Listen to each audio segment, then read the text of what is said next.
Ang tanong ni Joel ay, gusto mo din ba na umuupo ka sa mukha ng iyong kaanuhan para malapa yung iyong bulaklak? Dadamay din yung butas sa likuran. At ano ang nararamdaman? So yan natin pag-uusapan for today's video. Interesado ka bang malaman kung nakakasagot?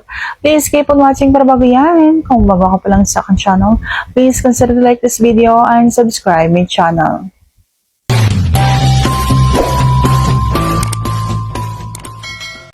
Shout out to Ortiz family, shout out to Jason X Gaming, at shout out kay Sir Rowan. Ayan. So, salamat sa inyong panonood at shout out sa inyo ng bonggang-bongga. I love you guys. At ang aking sagot. So, naranasan ko na nga ba ito? Ang sagot ko ay oo. At ano ang nararamdaman? Siyempre po kapag lumapat ang dila doon sa bulaklak, siyempre kahit ano ang pwesto niyan, mapaupo, mapahigaman, ay masarap po yan. Nakakiliti, mainit kasi yan.